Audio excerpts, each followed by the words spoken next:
Hello and welcome back to the KCC channel. I'm Rob and I hope you are having a wonderful day today. Today I have 3 stories for you from the Malicious Compliance subreddit. Before we start that, if you're new here, make sure to hit that subscribe button. It's completely free and you can always change your mind later. But if you stick around, my friend Carmen here just might have some cookies for you in the near future. Alright, on to the stories. Let's jump right in. This story comes to us from Tenebrous Sunshine. Husband tries to warn neighbors about their landscaping, gets told to mind his own business. Some background. My husband is pretty handy. Prior to COVID, he had done several flip houses as a fun side gig. It's what he loves to do. And he became very familiar with a ton of city codes. During COVID, seems everyone was suddenly buying houses to flip out of boredom and prices skyrocketed. So he put that on hold. So then he started doing household repairs and upgrades, building fences, etc. around the neighborhood as well. To get a better understanding of the neighborhood HOA bylaws and whatnot, he joined the HOA Architectural Committee. Through that, he learned all there was to know about what was allowed and what was not, how the process worked, how to work around things, etc. Long story short, my husband was very knowledgeable in what to do and not do, and various processes with the neighborhood and the city. Our next door neighbor decided they were going to start landscaping their backyard, and they, I guess, planned to make theirs as similar to our backyard as possible. Problem was, despite being next door neighbors, our land was quite different. For one thing, behind our house was a bunch of brush and pine trees, maybe 3 to 4 feet from the lake that's at the back of the house. We didn't have to do a whole lot to clear the area, but the brush on their property was about 1/3 of their yard, I'd say 10 feet from the water. Also, the way the houses on our street are, the land naturally made like a valley where the houses to our right are at the top, we're in the middle, and the next 2 houses are at the bottom, before it very quickly rises again. First thing the neighbors did was cut down all the trees in their backyard. They were not small trees either, but 4-story tall trees or more. Husband and neighbor were talking about the backyard plans when my husband casually mentioned he was surprised the city gave him permission to cut down so many trees. In our city, you had to have an arborist give permission to cut down any trees that were over X feet tall. Neighbor first said it wasn't the city's business what he did with his backyard, then told my husband to mind his own business. Okay, fair enough. Then they started putting up the retaining wall to bring it up to level with our property, which would have been about 7 to 8 feet tall. Basically, they were just stacking a bunch of cinder blocks. My husband uneasily asked if their landscapers had ever done a retaining wall like that and if the city approved it. City says that if a retaining wall is over 5 feet tall, you need a structural engineer to come out. Neighbor said again it wasn't any of the city's business what he did to his yard, and for my husband to mind his own business. While they're filling up the backyard to bring theirs level to ours, the landscapers are dumping all the dirt, gravel, and sand in the street, blocking a little over half the road.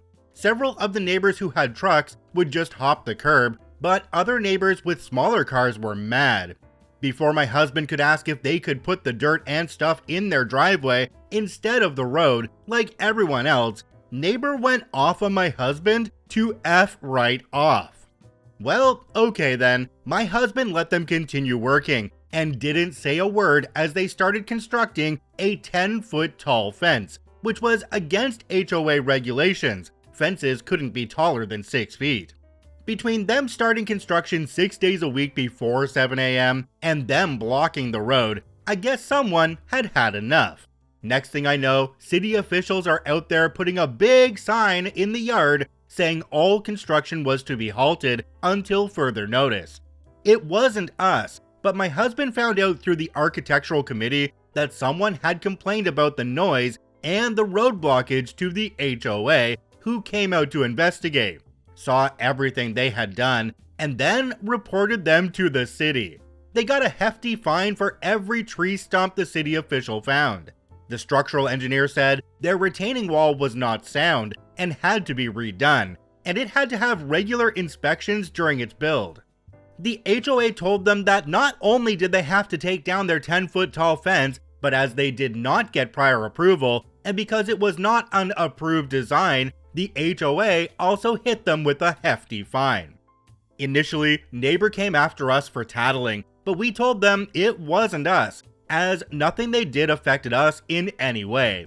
Our kids are early risers, so even starting before 7 didn't bother us. My husband then said he tried to warn them this would happen, but neighbor told him to F off and mind his own business, and he did. Landscaping had started on Black Friday, was shut down for 3 weeks, while I guess they got things sorted out with the city and HOA. Their backyard is still not finished. OP added an edit down at the bottom. It says, edit, I truly want to say it wasn't us that called the HOA or city. We just let him be, but he pissed off a lot of neighbors. When cutting down those trees, he had chainsaws and the wood chippers going off by 6:45, and the bobcat being used by 7 a.m. 6 days a week. Other neighbors tried to ask him to put his dirt on his driveway instead of the street. He told them off to mind their own business too. And a few people went ballistic on him when their cars slid a bit after the rains we had turned the remaining dirt to mud. The school bus could also easily have complained to someone about it too, as it was a big ordeal for them. Also, there were other things he did to his front yard that we didn't warn him about either, and he got dinged for, but I made this post mostly about him trying to go against the city. Although the changes he made to the driveway also got dinged by the city. And yes, from what I heard, the tree fines were painful. Jumping down to the comment section on this one, there's one from a user called 2MZ. It says, the tree bit pisses me off. If you don't want large pine trees in your backyard, don't buy a house with large pine trees in the backyard. Those things take decades to get that big, and tons of people would love to have them back there. Another commenter down below called Bot Hunter said, oof, neighbor cut down a bunch of trees without consulting an arborist, and then built a giant retaining wall out of cinder blocks. They're just begging for their house to slide downhill and probably take OP's house with it. Just think, OP, if you'd reported them earlier, you probably would have saved them a lot of money. Even though we know you didn't report them in the end, or at least you say you didn't. Another thing to think about here is they're building in a valley and they were raising their backyard by 8 feet. Doesn't that change the drainage in that valley completely? Like, that really could put OP's house at risk here. There's a reason for permits and inspections, and if you don't do them, well, it's on you when you have to pay to make it right.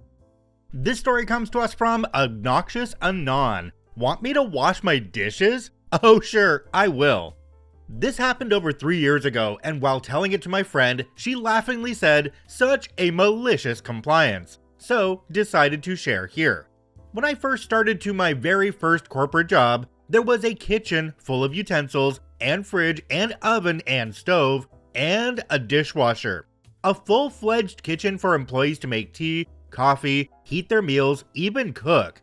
They said I can bring my own glasses and put them there, or use the company's.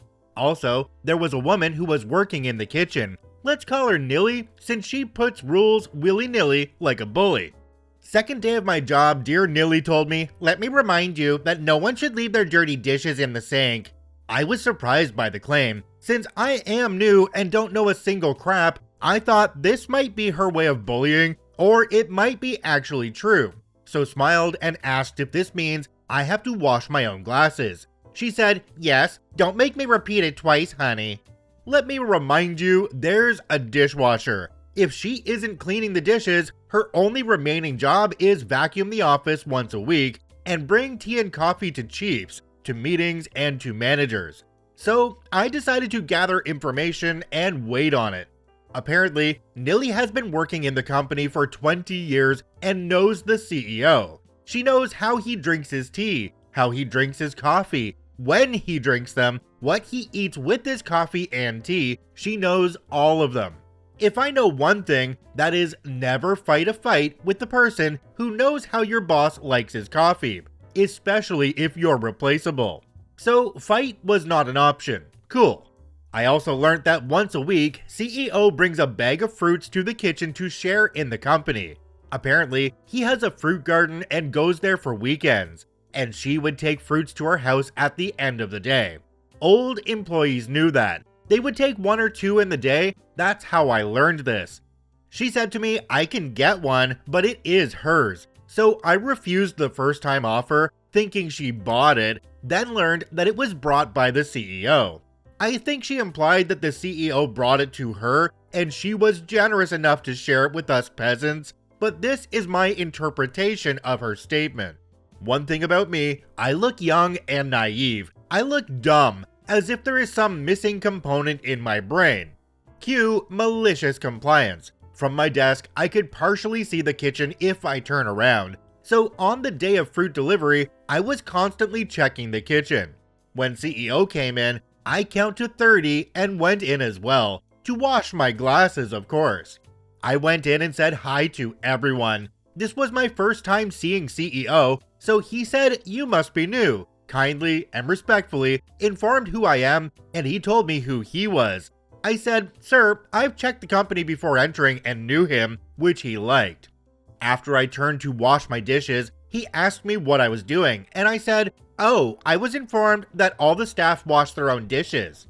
At the same time, our Nilly said I must have mistaken that while laughing and taking the sponge and glasses out of my hand. I said, "But you," as if shocked, as if realization hit me, then smiled like she is my best friend. Of course, I didn't stop there. I looked at the fruits. CEO told me to take some fruits, added that he brought them to the company so all the staff could enjoy. I haven't said anything, but from my expression, CEO asked what was wrong. I told nothing and told I always thought they were Nillies since. Then I just smiled and asked if I can take a plate of them. With a huge plate of fruit accompanied by a huge smile, I went to my desk, shared them with my team. I don't even like fruits. Couple hours later, I went to kitchen and our dear Nilly told me I had misunderstood things and washing dishes was her job and I shouldn't mistake again. And added fruits were for everyone to share and I should have taken more if I wanted. I stupidly said, "Oh, I didn't know," and how sorry I am to cause her trouble with a sorry smile. Guess who never had to wash dishes and had fruits to eat every day? If your answer is Cleopatra, probably yes, but also me. Nilly would also bring tea and coffee to me from time to time. If someone she served did not want to drink, I would thank her with a huge smile and take it. Apparently, she does this to all the employees she likes. OP added a quick edit at the bottom. It says, "I called them fruits instead of specifying what they were because CEO would bring apples, oranges, tangerines, pears, even sweet cherries. I don't remember what was the specific fruit that day." Jumping down to the comment section on this one, there's one from a user called Brilliant Athlete 67. It says, "Well played. I would have loved to see Nilly as you unrolled the sweet, sweet malicious compliance." OP responded to this one and said, "It was hilarious. Took all my willpower to look dumbfounded and shocked. Then graciously took all the blame. Oh, my mistake, dummy me."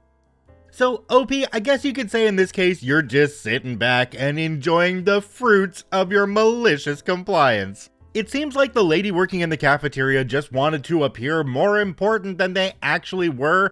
If you're going to lie to people about things in a work setting, they are generally going to come back on you. It's just a matter of time. This story comes to us from Brew3017. "Everyone got mad because I took charge when no one else would. Sure, I let them dig their own grave." About 14 years ago, I went to work for a major petroleum company in Indianapolis. Over my 4 years there, I applied myself and gained enough knowledge to be more knowledgeable than the most senior guy. Well, one day, stuff hit the fan and we were looking at a potentially major spill because the packing in a pump had failed. Nobody was doing anything, and I'm a take charge kind of guy, so I started barking orders. Now, you have to understand, this would have been an EPA nightmare, so there was no time for niceties. The other employees went and complained, and I was called into the manager's office and was told about the complaints that I just barked orders and didn't ask nicely. He told me that I did the right thing and that next time, if it wasn't going to be a major issue, to give them enough rope to hang themselves. Bet. So the next time I saw that they had the valve set up in such a way that 2 soap tanks for making asphalt emulsion would overflow, and while not an EPA big deal, it would bring scrutiny from the health, environmental, safety, and security decision of our company. I mentioned to them that they might want to check the valve lineup because something didn't look right. Well, they told me to mind my own business. As it was time for me to go home, I called the manager from my car and said, "You should probably start heading to the terminal because 2 tanks are about to overrun." I tried to tell them, but they told me to mind my own business. I didn't get halfway home before a neighbor to the facility came knocking on the door saying liquid was overflowing 2 tanks. As the only first responder not involved in the incident, I had to return to the facility and supervise cleanup until the big guns from corporate came in about 3 hours later. All 3 were put on probation and then eventually fired for more screw-ups. The beauty of this was after that incident, they were told to follow what I said explicitly and never again complain that someone doesn't say please and thank you in a crisis. They all hated me until the day they left. Why? Because I was the only person to take charge when no one else would. Jumping down to the comment section on this one, there's one from a user called NYDitch. It says, "Yeah, in an emergency, the person who knows what to do needs to be blunt, direct, and loud. If there is a time for niceties, it's after with a nice work and man, that could have been bad, but y'all stepped up." Another commenter down below called Dry Pryon said, "Every time I hear about niceties in emergency situations, it makes me laugh. Listen, languages with polite forms like Korean and Japanese can make communication between seniors and juniors difficult. However, even in those societies, there are protocols in place that prohibit the use of polite forms because that can waste precious time in situations where every millisecond counts. Even in military communications, polite form is prohibited to minimize misunderstanding and maximize clarity and efficiency. Please and thank you have no place during emergency situations, but should be given in abundance afterwards to people whose actions earned them." An issue you run into is if you're being too nice to people in an emergency situation, they may not think that it's as urgent as it actually is. Saying to someone, "Hey, could you please go over there and get that fire extinguisher so we can put out this fire," isn't anywhere near as effective as, "Get that extinguisher and put this out." And I completely agree with both of these commenters. After the emergency situation is dealt with, you tell those people who did things the right way that you wanted that they did a great job, and thank you for doing what they were told. God, that workplace must be full of a bunch of whiny little b****s.